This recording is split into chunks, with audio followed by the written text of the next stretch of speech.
Welcome to Docs Outside the Box podcast. This is your official show, looking inside the minds of cutting-edge and innovative doctors. Think you'll find these stories in any medical textbook? Sorry. You're getting real life insight from men and women pushing the envelope beyond medicine. Ordinary doctors doing extraordinary things. Let's start now with your host, Dr. Nee Darko.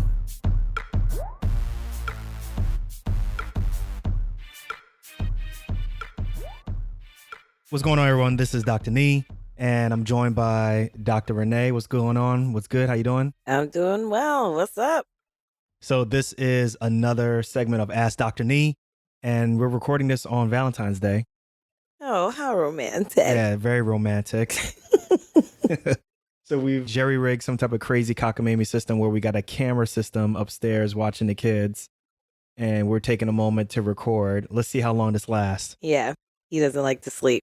So it's been a minute since we've done this. On this segment, we actually got a ton of things that we got to get through. So let's do a quick overview of the things that we're going to go through, and then we'll get into them a little bit more in depth. So the first one is going to be a question about just being locums and, you know, having two full-time parents and working that. Then we got to have a question about if you could do medical school all over again, with one caveat that sometimes we don't really think about. Would you do it again? We're going to talk about the USMLE. They finally made a change. They finally listened to the people, which I think is huge, right? We're going to talk a little bit about the pros and cons. And then there's a question that we have about starting locum tenens. So anything you want to get into before we start these questions? I just want to get into it before that baby wakes up. Well, let me not take too long, but I just want to thank everyone who jumped on, signed up for the first ever Docs Outside the Box virtual summit. That went from January 20th to the 24th. Yeah. Very excited about it. We got a huge turnout. A bunch of people signed up. For those who are still wondering, like, whoa, like, is there some type of separate portal where I can get the podcast or get the episodes or some type of video version? It was all released as regular podcast episodes, but I wanted everybody to sign up because there was going to be some additional communications that occurred through email, as well as free gifts for people who sign up through email. So if you didn't sign up through email, no gifts for you. So no gifts for you. So very excited about that. I was one step taking in the next direction from just doing regular podcast episodes, but we had some pretty heavy hitters on the show. What do you think? Yeah, I thought it went really well. So congratulations on your first ever virtual summit. I think it went very well. I think the theme of mindset and more was just on point, you know, especially for what people I think are needing and wanting for becoming docs outside the box themselves. So yeah, I thought it was really, really well done. Good. So on to our first question. This is a good question. This question comes from Dr. Noel Blanco. He's been rolling with us for a minute. He's a really good fan. He writes in, he asks questions, he communicates with me through Instagram, the way you're supposed to be doing things. So if everybody wants to get in contact with me, please don't contact me through Facebook. It takes me forever to get in touch with you through Facebook. Just, you know, I love the gram. I'm addicted to it. I know I am. Don't sing the rest of that song, please. I know, right? I won't. But mad props to Dr. Noel Blanco. He's been following for a while, and he's a really, really dedicated fan. He is a PM&R resident. He actually is a former American Ninja Warrior contestant. What? Yeah. I love that show. Yeah, he is. That's like my favorite summertime show. Oh, yeah.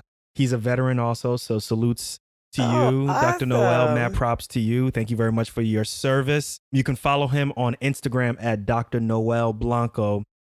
But his question is a good one. His question is something that, you know, oftentimes, like when you're single or if you have one child, you don't really think about these things. But as you start to expand your family, or particularly if you have two physician household or two professionals in the household, his question is, how do you balance locum tenens with infants and or toddlers with two full-time working parents?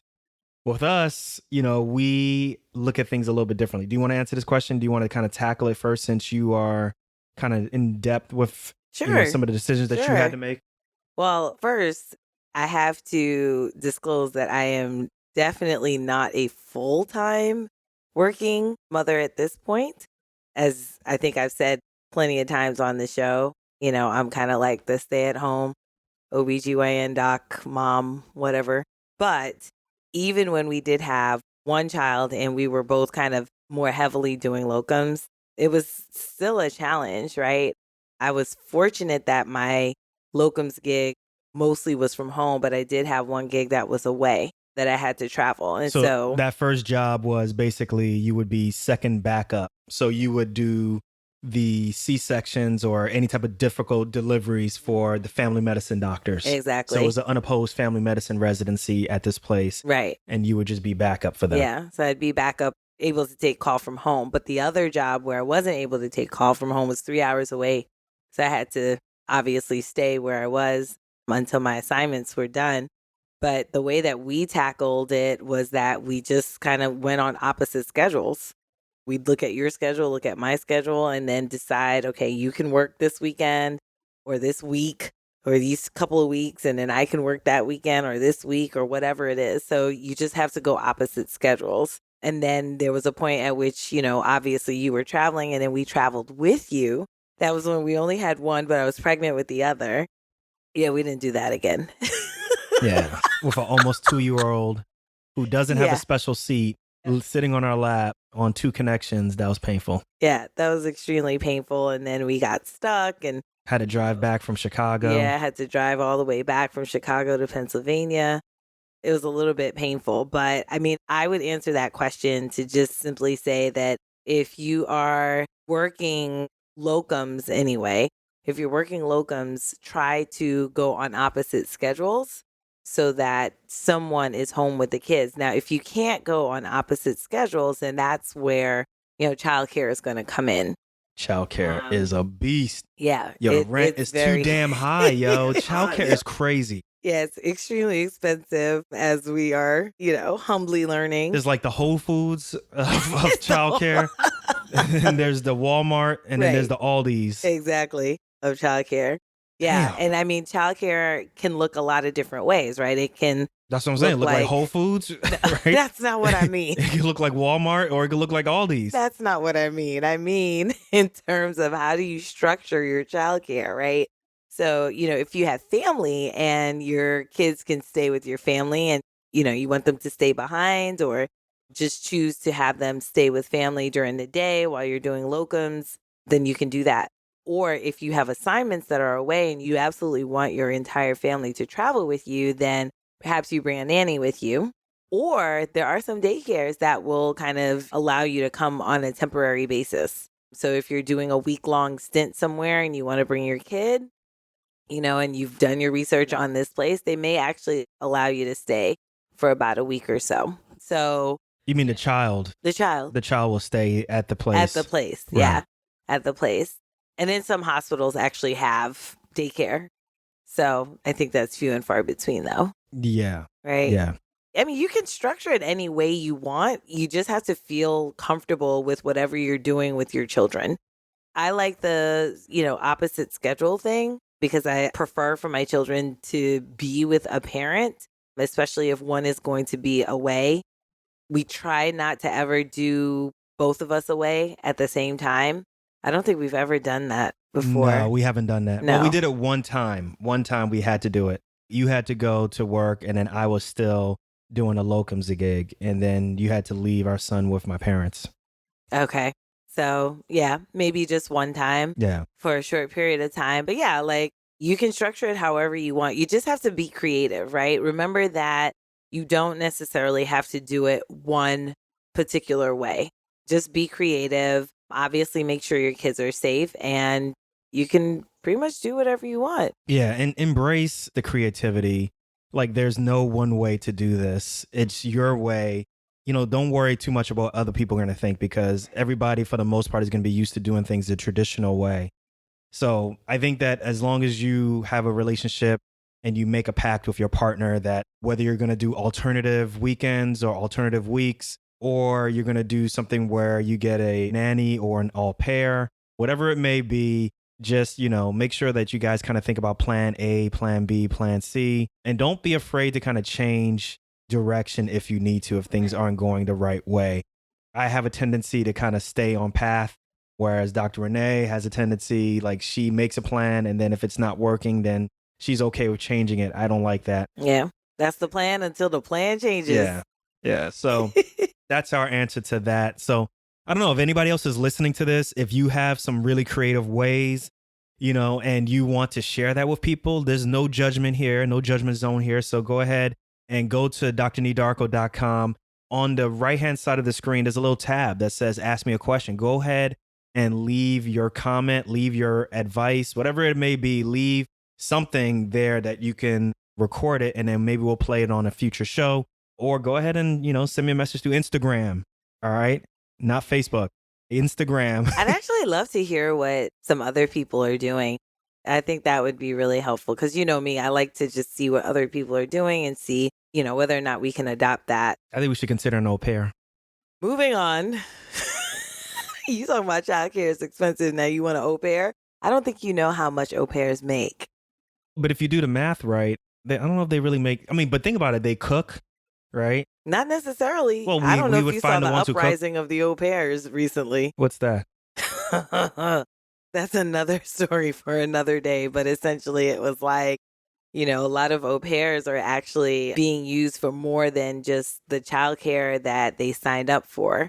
And so, au pairs aren't Also, like they're cooking and cleaning and stuff? Yeah, like cooking, cleaning, like, they're supposed to do like light stuff, right? But they're mainly there for the child. They're not necessarily all there to take care of the entire family. Like this is not like Mrs. Garrett, from Different Strokes, right? Because that's where she started out, was Different Strokes.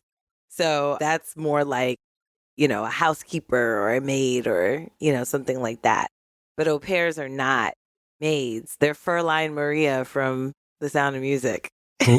What? I knew you wouldn't know who that was. I wish we could have like some type of sound effect that could be a problem like Maria. Like not gonna be able to do it because I don't know what you talk about. No, I did not. I did. It's funny. So I never grew up, like every time I saw The Sound of Music coming on, I would just turn the station. I'm like, I don't want to watch this. Like, it's such a great movie. That's what I hear, but I just never, It's such I a never great had movie. an interest. And to this day, I don't have an interest. And I Rodgers and Hammerstein. actually dread when I'm sure you're going to teach our sons about this. What's wrong with that? It's kind of corny. It's not corny. It's corny and It's it's a whack. very nicely done production.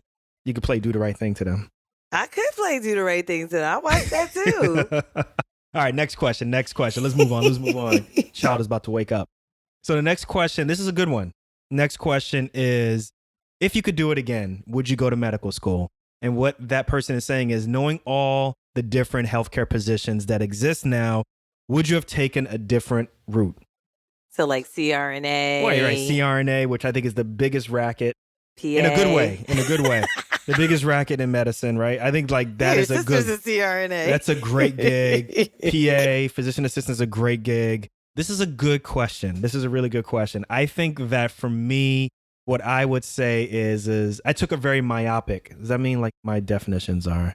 Yeah, very focused. See, there you go. Myopic. I took a very myopic view of medicine, right? So I knew that I learned about healthcare, being a physician through TV, and I kind of had this single-mindedness of purpose, and that was it. I was going to be a doctor, and nothing was going to take me off that track. But looking back now, I'm like, damn, like, what if I had known about like really what CRNAs could do? And it's not even just like with being a doctor. Like if I had thought about maybe family medicine, or if I had thought about PMNR, was it plenty of something in rehab? Plenty of money in rehab? No, plenty of money in relaxation. If I thought about radiology. Shout out to Dr. Zarina. If I had thought about all these different things, like I think I just would have had a more mature view on medicine. Mm-hmm. So I think I probably, real talk, I would have stayed in the track of becoming a physician, but I think I would have been a lot more mature in the decisions that I made. Probably would not have gone into surgery. Probably. That doesn't mean I have regrets right now, but probably knowing and taking a really good in-depth view of what other people are doing, probably not. I don't know. Well, it's hard for me to say. I mean, I definitely would have still gone into medicine because I was aware of nurse practitioner. I wasn't aware of CRNA. I was aware of PA, that option. My sister at the time actually was looking at being a PA around the time that I was doing my post-bac work.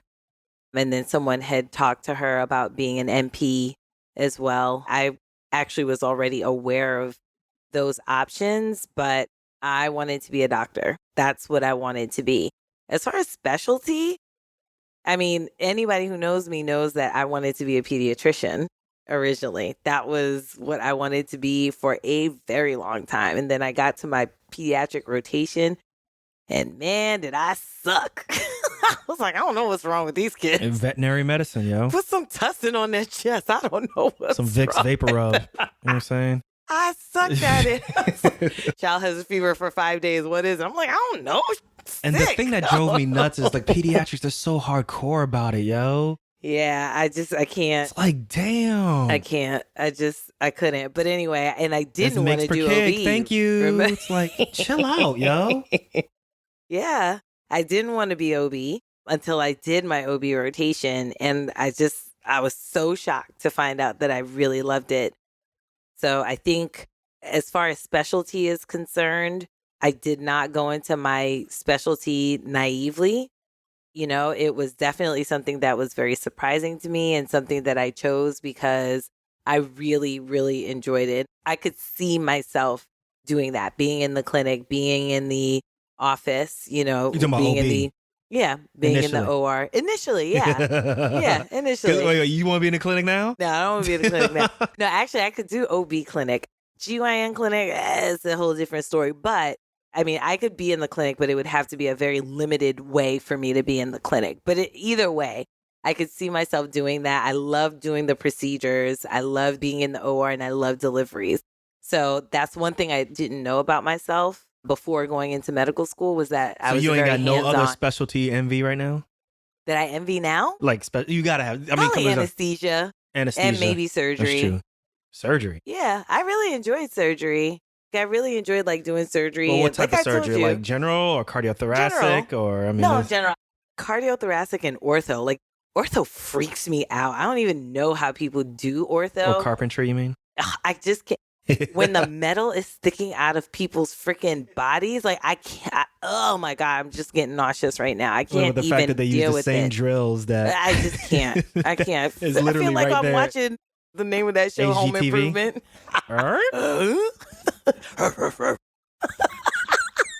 So definitely anesthesia. You have a little bit of some envy. Anesthesia, yeah. I used to really like watching the anesthesiologist, you know, when I was in the OR as an OB resident. And then surgery, I told you I used to crash the OR sometimes. Well, urology, or I would crash sometimes. And surgery sometimes would come in and help us with like our really hard cases.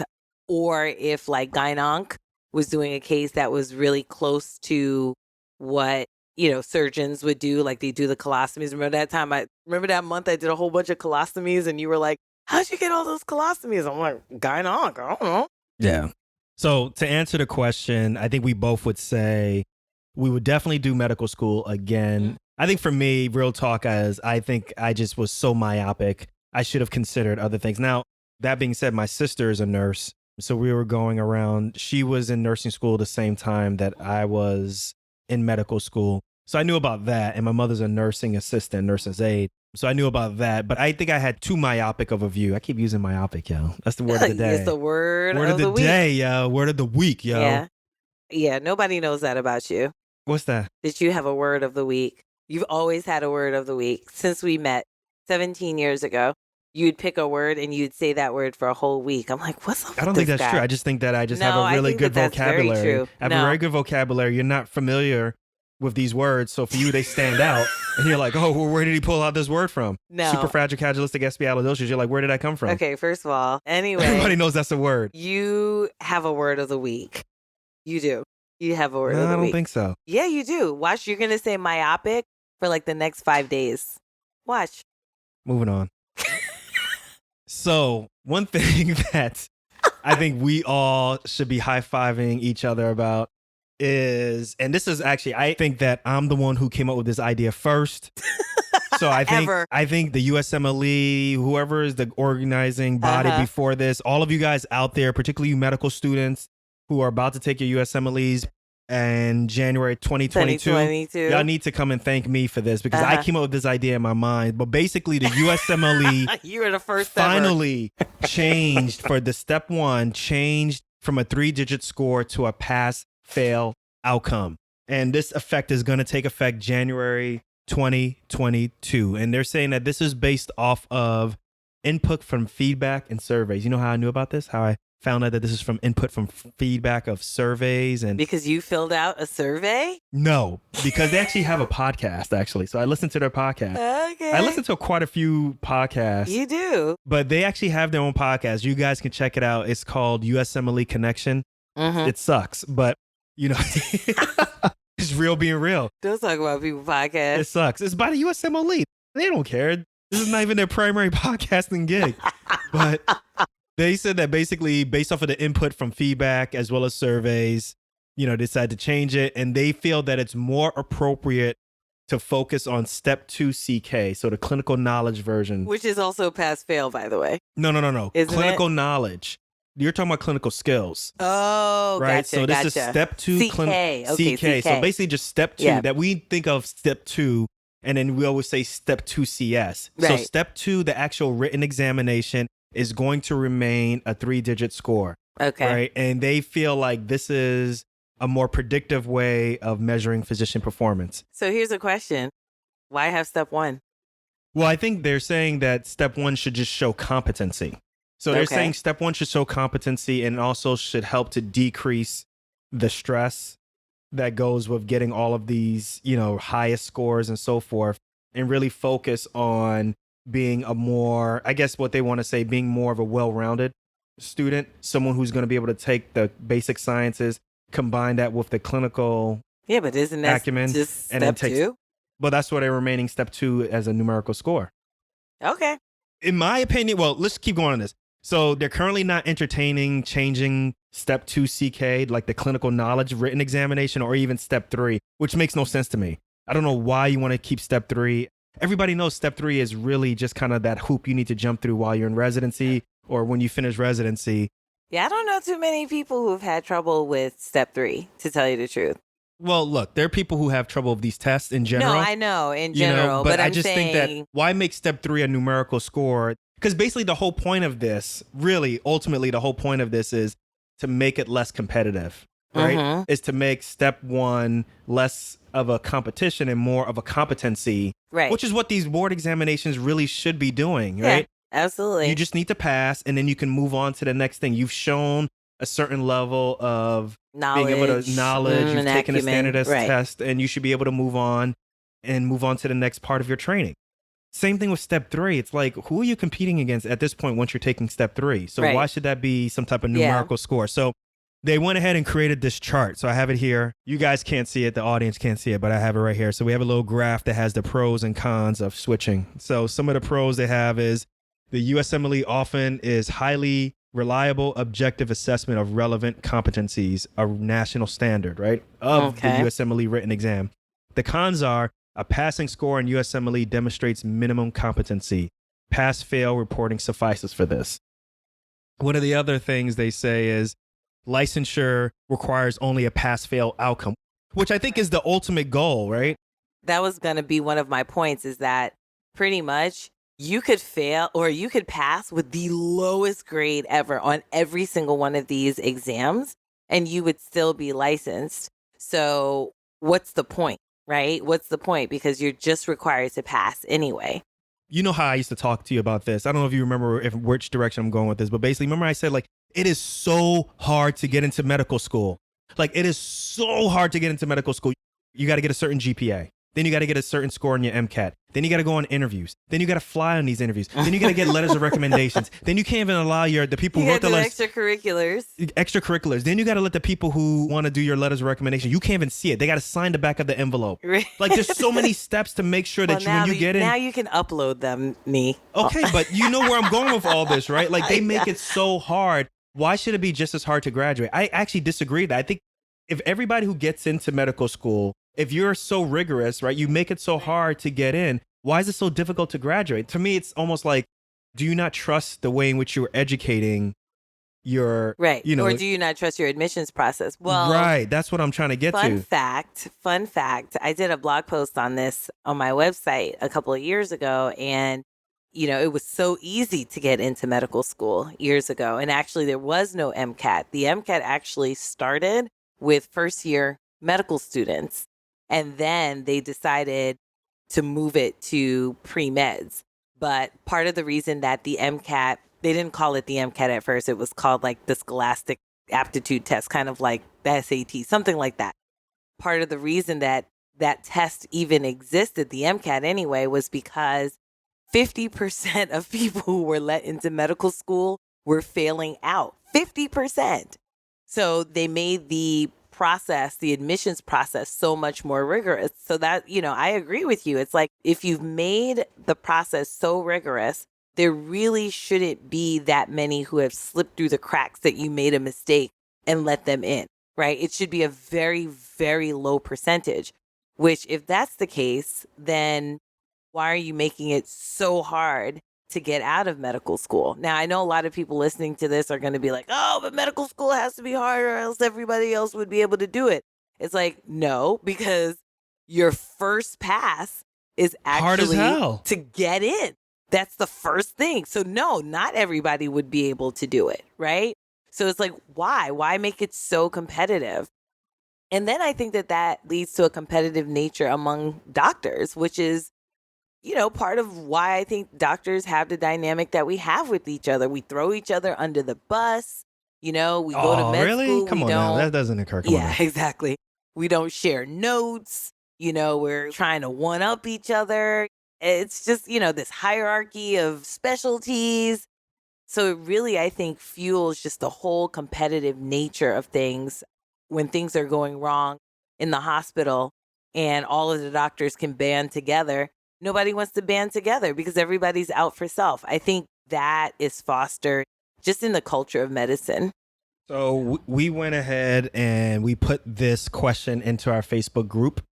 So make sure you guys check out Docs Outside the Box Nation. It's a Facebook group that I'm continually revamping and working to make better. But we put this question in there and telling everybody that the USMLE is going pass fail. So I'm going to read to you some of the comments.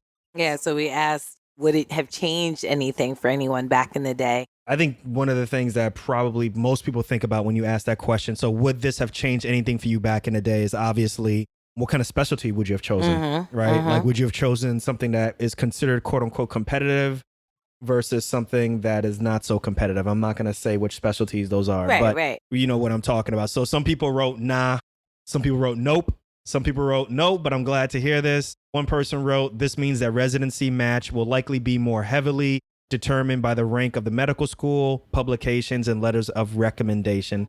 One person said yes. Another person says it eliminates quote unquote tough specialties that immediately weed based on numbers. I don't know about that. Someone wrote, nope, I thought of it as pass fail anyway. You ain't got to brag. Someone wrote, I know who wrote that. Yeah, too. we know who wrote it. Everybody know who wrote this. I love this. It would have only changed my stress level somewhat. I think it will be interesting to see the changes in residents in competitive fields who weed out based on USMLE score. So back to that whole thing about choosing a specialty based off of that, not having to get such a certain score on your USMLE. Yeah, I mean, the stress level in terms of the score, I think definitely is the poignant point, right? But we're also talking as two DOs, right? We take the COMLEX. We didn't have to take the USMLE. So I did take the USMLE part one. Once I got to taking the USMLE part one, I don't know if you remember, I was so done. I was like, why am I even taking this test? I'm like, this test is not going to license me. It's not going to do anything for me. So then I decided not to take step two. But considering it wasn't a test that was going to license me, I didn't have the same stress as somebody who was obviously in an MD school, right? But I did have just a slight twinge of, anxiety, if you will, around the fact that I was applying OB, and OB was pretty competitive that year. Yeah, I can see the stress level going down a bit. One person wrote, I think this puts a lot more focus on the third and fourth year, which I think we all can agree. I'm a little worried about this because we look at standardized tests as disadvantaging us, but the third and fourth year are just as subjective, if not more so. We get graded harder and looked at more negatively, in my opinion. I don't know if it helps us. Okay. Something to think about. Another person says that pass about to be so high. Ain't no number to tell you how close you got to passing. That's what I thought initially, right? They just gonna make the pass rate really high, right? But well, I do wonder. So, okay, here's what I do wonder, right? Like, so just because you don't have a grade, does that necessarily mean that they won't put you on some type of a curve, some type of a percentile? I don't know. Well, I mean, how do they do pass fails for like schools that I don't just do know. pass I've never fails? been in a pass fail school. And then that's my other question. What about schools that are pass fail, right? There are schools that are pass fail. Some of them are high honors. And then they have a pass fail USMLE. There's no GPA and there's no grade for your. I mean, ultimately, this ain't my problem. This ain't our problem, right? Like, I mean, think about it, right? Like, they figured out how to get a man on the moon, right? It's the same thing. Like, they will figure this out, right? They will figure this out. These people are paid to do these things, right? They're paid to do these things. So I think we need to stop looking at it as, me and you aren't looking at it that way. But you know, some people will say, well, because it's so hard and I can't figure out the answer, that means we need to stay at the status quo, right? Right. It's the same thing with like college basketball, right? College basketball and the NCAA, right? Everybody knows damn well that if you believe in capitalism, you know that this whole system of NCAA basketball or NCAA sports doesn't work, right? But because people can't, quote unquote, figure out the answer, then the answer is, well, like, how are we going to pay this person? Or how are we going to pay that person? Or how are we going to pay this? It's like, you already know how we do this, right? People get paid based off of performance. Not everybody gets paid the same, but you're going to figure this out. Like, this is not like Apollo 14 or whatever Apollo got people on the damn moon. You will figure this out, right? Right. So, like, they will figure this answer out, right? So it's just interesting that I think that for the class of 2022, that's something that to look forward to. And I think overall what we're looking at now is we're starting to look at the way how medicine and how we do admissions and how we get people through,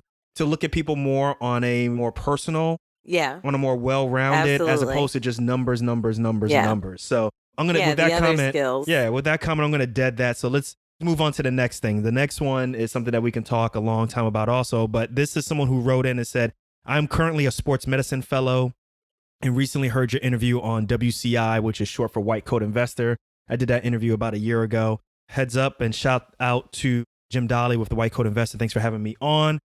He says, your work in the area of locum tenens sounds phenomenal. I am interested in learning how you got started in opening your own locum tenens company and where one would look to get started. Any information you can provide would be very useful.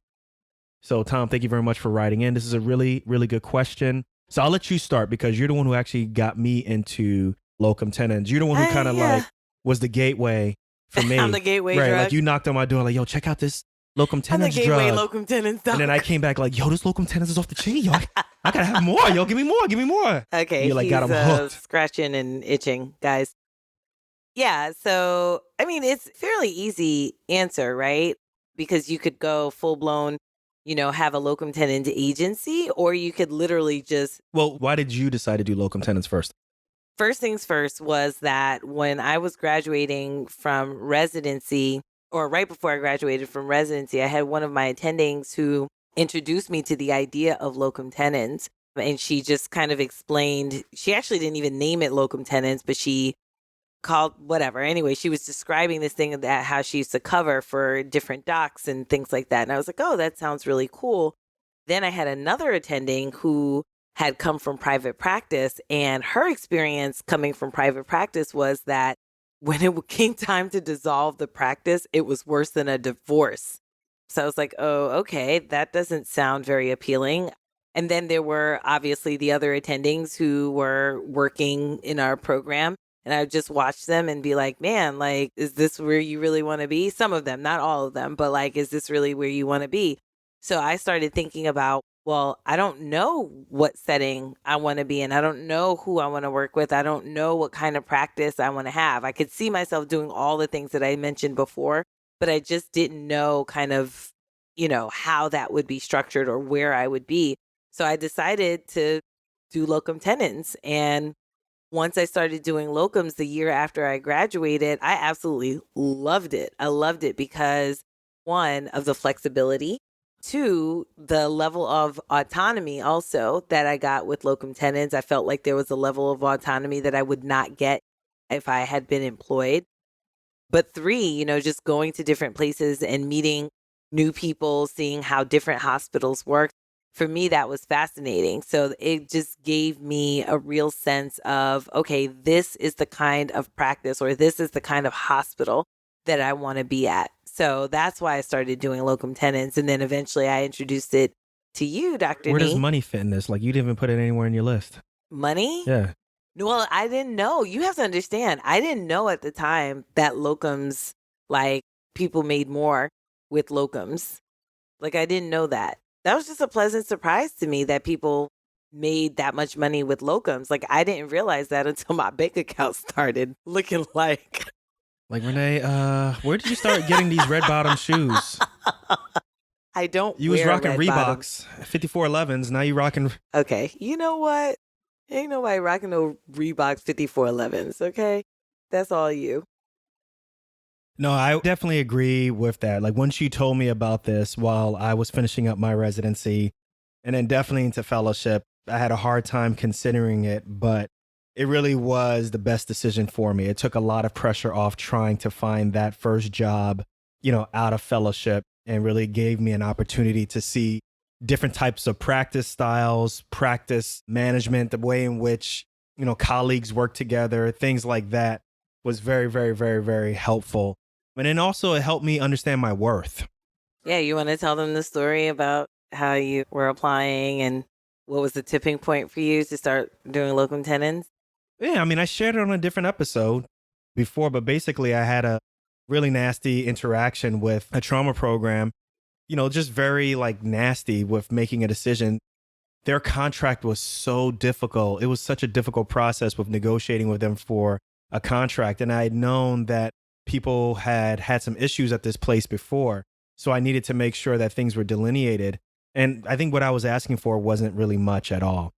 And basically the guy who was in charge of the program was yelling at me over the phone. And when I told you about this, it really clicked. It was just like, look, if they're willing to treat you and talk to you like this before you sign the contract. Exactly. Imagine how things are going to be once you sign the contract. Once they own you. Yeah, basically, once they own me, once they got me there, imagine how things are going to be.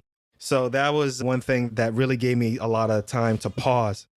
So we had to pause for a second because actually not just one baby woke up, but both babies woke up. So I have one in my hand. Renee has one in the other.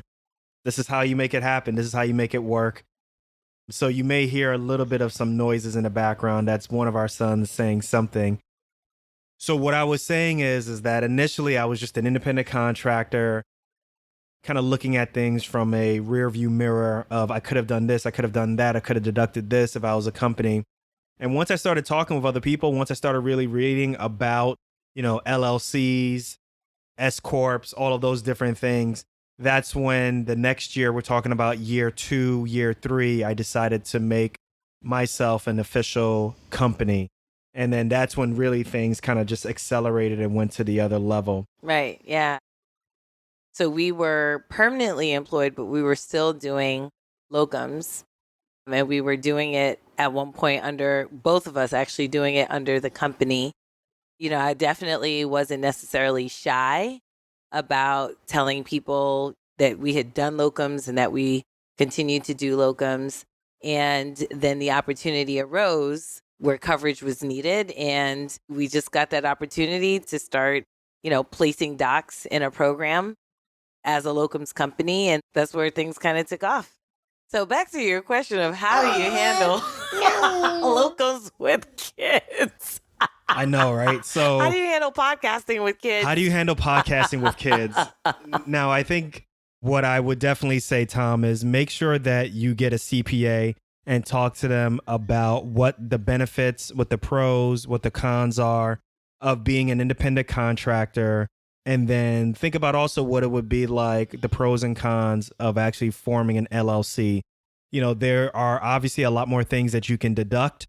There's a lot more room, things that you can do. The tax law obviously is written for businesses.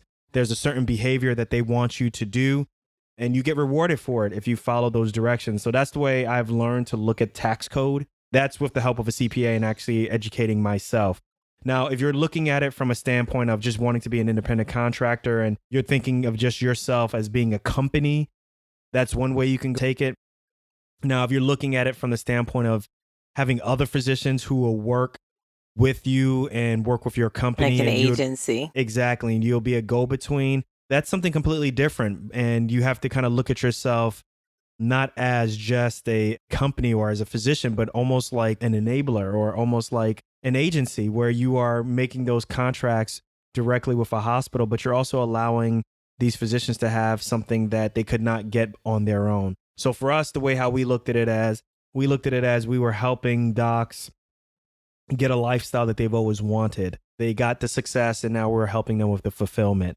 Those are the steps that we took, which is we got into it. We did our homework in it. We did a lot of work, and then we consulted a CPA, and then we decided to take it to another level and get other physicians involved. And since then, we haven't looked back. Yeah. It's a lot of work.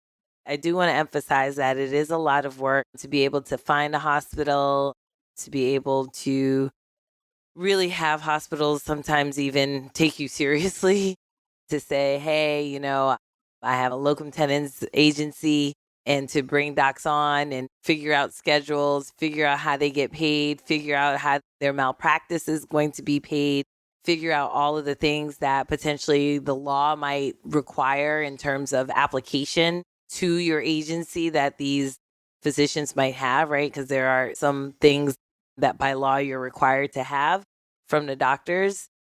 So, it does take a lot of work, but it's doable. It's definitely doable. And with that said, I think it's time for us to put the kids back down. So we actually put them back to bed. We actually went through a lot of questions this time on an Ask Dr. Nee segment. So listen, I really, really like the questions. These are really, really good questions. These are really good scenarios. So once again, look, hit us up. Let us know what kind of questions you have. Let us know what kind of thoughts you had on maybe some of the ideas and suggestions that you have for having 2 full-time parents and doing locums. Go to drneedarko.com, hit the right side of the page, and you will see an Ask Me segment or a tab. Click that and leave me a question that you can record on SpeakPipe or hit me up with Instagram. Let me know what your thoughts are, and we'll go from there. But we'll catch you on the next one. Till then, keep living outside the box. Peace.